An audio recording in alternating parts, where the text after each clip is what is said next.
How are we confusing an old take with a brand new and woke take?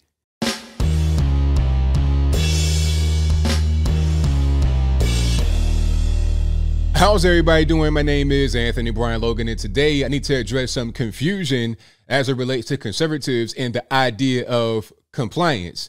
Now, I think this tweet from Prager is a good place to start, and I'll place that on the screen before you. It reads, "You cannot comply your way out of government tyranny."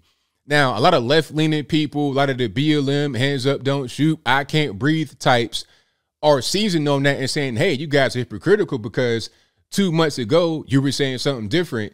And I'll place that on the screen before you, talking about compliance as it relates to police brutality, things of that nature. Now, if people don't think about it and they kind of look at it on the face and they see the word comply, that might make sense to them. But when you think about it and don't look at just one word, you're comparing apples to oranges. One is about government tyranny, government overreach, and the other is about people not complying with things that everybody, for the most part, thinks is not government tyranny, is not government overreach. It's just basic laws. I'll explain. Let's talk about government tyranny, government overreach first. Like I said in the very beginning, some are confusing the very old take with a brand new and woke take. For a long time, people on the right have cited the Second Amendment as a barrier in between the common man and a tyrannical government. We've always said that, and we've looked at recent cases to prove our very old take. Look at Australia right now. They pretty much are, the government's pretty much run amok. The citizens have fewer and fewer and fewer rights. And what did we say on the right? Well, they don't have any guns. The guns are gone. They seized the guns, gave the guns up. So what are you going to do? You have no defense. We've said that about Australia, also in Cuba. When Castro came in, what was one of the main things that he did? One of his first courses of action, he went and registered guns, registered ammunition. Then they confiscated the guns from where they had guns and ammo registered. Now, you really don't have much of a recourse because you don't have any weapons. The army does, the police do, the government does. You're pretty much at their mercy. That's how it always happens. You have no way to defend yourself against tyrannical government. This is why we've always cited the Second Amendment. And this is why Prager said what they said. This is not a new take. It's not a woke take. This is an old take. That's why you have the Gadsden flag. Don't tread on me. The come and take it. Molan Labe. We've always said that. It ain't nothing new. Okay. So that's that. But then as far as, you know, the police brutality, people getting shot, the Eric Garners and the Rayshard Brooks and who else?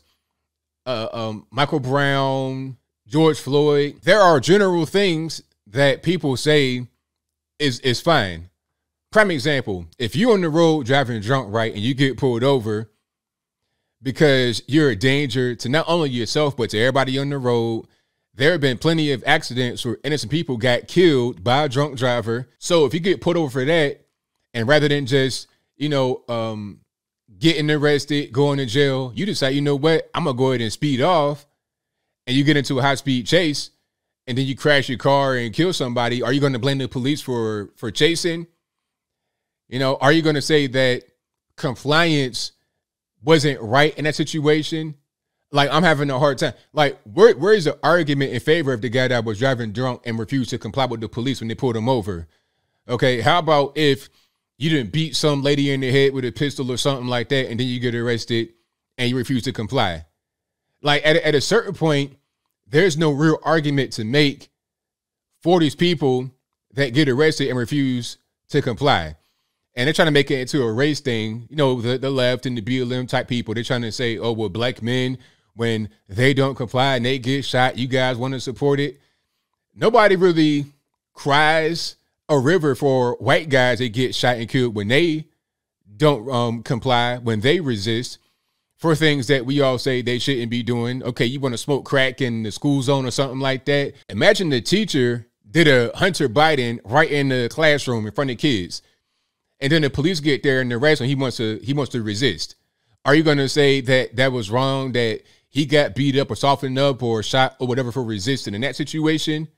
How about if he's got 13-year-old girls tied up in his basement and then the police come in with a no-knock warrant to go ahead and just get him right away rather than having him killed? You see what I'm saying? Like, at a certain point, there are certain things that we do in society that make sense. What does not make sense is when the government goes overboard. But I think the problem here is people have different opinions of what overboard is. But the reality is that the majority of us kind of speak. You may have very small groups of people that think that, oh, you can just smoke crack in public and it's fine. But I think the majority of us don't think that's okay. Some may say you can just drive on the road drunk as a skunk, not even really able to open your eyes, and that's fine. But most of us don't think it's okay. The majority of us, most of society thinks that's not okay. This is why multiculturalism is a difficult thing to pull off, and it usually does not work. I'm not saying it's wrong for different cultures to exist, but when you have a society and everybody's got to get along, you can't have wildly different cultures. In some cultures, it's okay for you to be married at age 14 and have kids and everything else. But over here, that's not acceptable. That's not going to be a thing that anybody's going to be able to successfully argue in court. Yeah, I want to get married to a 14-year-old. No, nobody's going to say that's okay over here in the States. Maybe, third world, Middle East somewhere, they might say it's okay, but not here. So when that culture comes over here in large numbers, it's going to be a conflict. Somebody's got to give. And I think it has to be the majority of us that have our culture. We're going to be dominant. And it's not a race thing, because it doesn't really matter if you're black, white, Puerto Rican, candy stripe. The majority of us are going to say that that culture that says you can be married at 12, 13, 14 is not right. And we don't want to have that here. That's the issue. So let's not conflate things that are unrelated. When you're talking about freedom, liberty, things of that nature, that's always been a conservative point. When you're talking about small government, less government, government not interfering with your life, that's always been the conservative point from the very beginning, since the inception, since Abraham Lincoln. Okay, slavery, things of that nature.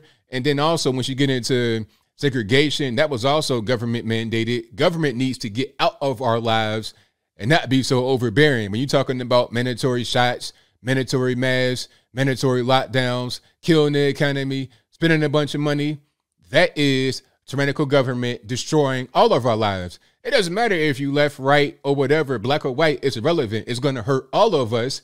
And the majority of us that have a brain in our head can see that. And we're not going to conflate that idea, fighting against that'll hurt all of us, with some random crackhead that doesn't want to cooperate with the police when they should, for their own sake, quite frankly, not even for trying to enforce the law. But as I close, I want to say this. I think we need to look at some of these issues a little bit deeply, just a little bit, just below the surface. You can see the word comply and draw a connection, but is really a connection?